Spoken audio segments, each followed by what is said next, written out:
तो छोड़ दे, कुर्सी से हटा दे, इस्तीफा ले ले।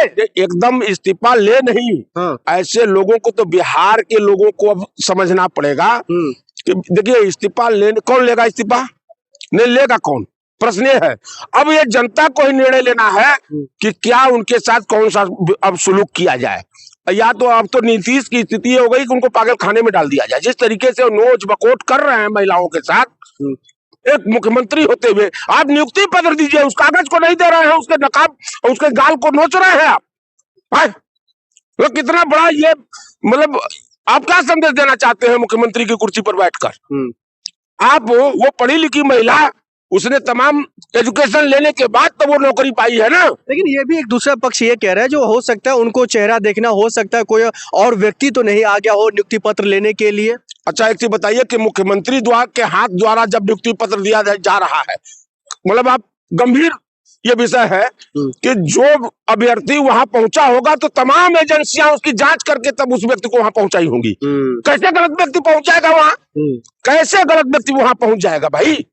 मुख्यमंत्री के हाथ से जब नियुक्ति पत्र लिया, तमाम सिक्योरिटी, तमाम विभाग के लोग, जिस विभाग में उसकी नियुक्ति हुई होगी उस विभाग के लोग, तमाम जांच पड़ताल के बाद में उसको चयनित किया गया होगा कि ऐसे वो मुख्यमंत्री के ऐसे कोई मुख्यमंत्री के उसमें नहीं पहुंच पाता है। और अगर वो महिला अपनी काबिलियत के बल पर वहां जब पहुंची, तमाम चीजों को जांच कराते हुए, उसके बाद भी आप नोच बकोट मचा रहे हैं। लेकिन जो है शशि जी, आप लगातार मुख्यमंत्री जी को ही गलत कह रहे हैं, लेकिन सम्राट चौधरी जी उनको अपना बड़ा भाई कहते हैं। सम्राट चौधरी कहते हैं मैं छोटा भाई होने के नाते बिहार का तमाम चीज संभाल रहा हूँ, वो बड़े भाई के होने के नाते बिहार का सत्ता पर है, बिहार के लोगों पर जो है वो उनके लिए तमाम कामकाज कर रहे हैं जो उनसे हो सकता है, बिहार की जनता की उन्नति के लिए सोच रहे हैं।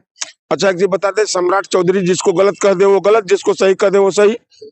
नहीं नहीं अब कहने का मतलब मंत्री है बिहार के, आप क्या चाहते हैं? गृह मंत्री है, मतलब गृह मंत्री जैसे राजनाथ सिंह को अभी कुछ दिनों ने पहले आपने देखा होगा कि मोदी जी ने राजनाथ सिंह को ईमानदार होने का सर्टिफिकेट दिया, कहा कि राजनाथ सिंह ईमानदार व्यक्ति है। इसका मतलब इससे स्पष्ट होता है कि भाजपा के बड़े जो नेता होते हैं या भाजपाई जिसको सर्टिफिकेट दे देते हैं, वही मान लिया जाता है कि ईमानदार है या बेईमान है। शशि जी, सम्राट चौधरी जी ईमानदार है कि नहीं है? सम्राट चौधरी जो है वो खूनी है, 7 हत्याओं के मुलजिम है। सम्राट चौधरी अपराधी है। अब हमसे अगर आप पूछेंगे, ठीक है, चुनाव जीतकर गलत तरीके से सही तरीके से बेईमानी करके आप मुख्यमंत्री उप मुख्यमंत्री बनाना तो उस दल का काम है, आप बन गए हैं। लेकिन आप अपने पिछले चरित्र को, जो हमारा पिछला चरित्र है, जो हमारा पिछला इतिहास है, उसको आप मिटा देंगे क्या? मिटा देंगे? कैसे मिटा देंगे भाई? तो नीतीश कुमार जी को वो अपना बड़ा भाई कहते हैं। अरे वो बड़ा भाई अपना मौसा बनाए, उससे हमसे क्या लेना देना है? वो अपना बहनोई बनाए, अपना फूफा बनाए, ये तो उनका निजी मामला है कि किसको क्या बनाएंगे। लेकिन मुख्यमंत्री अगर है आप तो अभद्र भाषा का इस्तेमाल कर रहे हैं। नहीं शशि जी, एक संवैधानिक पद पर बैठे हुए व्यक्ति सम्राट चौधरी जी को लेकर के आप पर्सनल टिप्पणी नहीं कर सकते। तो पर्सनल आप नहीं कर सकते पर्सनल टिप्पणी। तो बिहार की जनता को आप अपमान कर रहे हैं, बिहार की जनता को आप अपमान कर रहे हैं। बिहार की जनता का नहीं, अरे मेरी बात सुनिए, आप अपनी बात जबरदस्ती हमारे मुंह में डाल रहे हैं। किसी को भाई बनाना ये उसके जीवन का पर्सनल मामला है।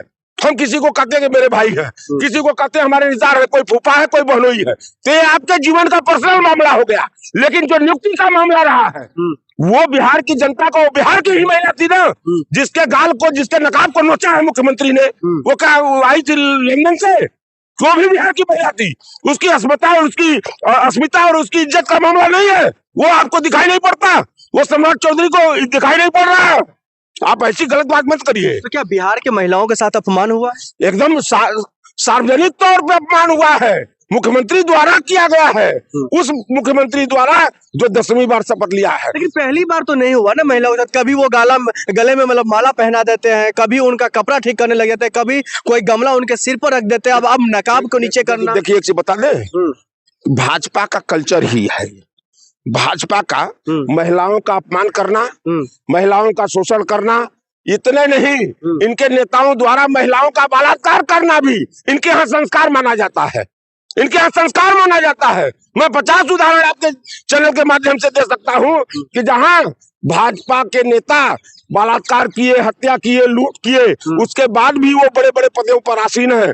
चूंकि राजनाथ सिंह का वो बयान मुझे याद है कि उन्होंने कहा था कि हमारे यहाँ निष्कासन नहीं होता है, हमारे यहाँ जो इस्तीफा भी नहीं लिया जाता, हमारे यहाँ जो जितना गलत करके आएगा उतनी बड़ी कुर्सी उसको दी जाती है भाजपा में। आखिर में ये बता दीजिए, बिहार की जनता के पास या बिहार के महिलाओं के पास अब क्या रास्ता बचा?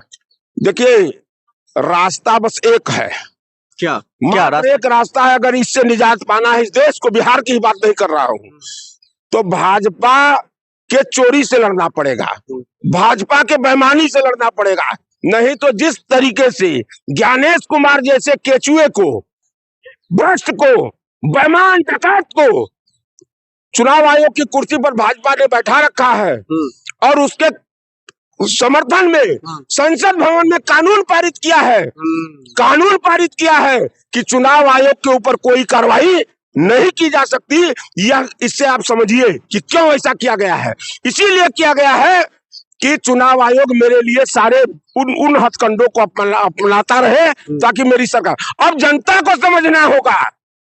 परसों राहुल गांधी जी ने इसी बात को कहा है, उस पर अभी चर्चा करेंगे। लेकिन बिहार में जिस तरह से शर्मनाक तस्वीर आई है, बिहार में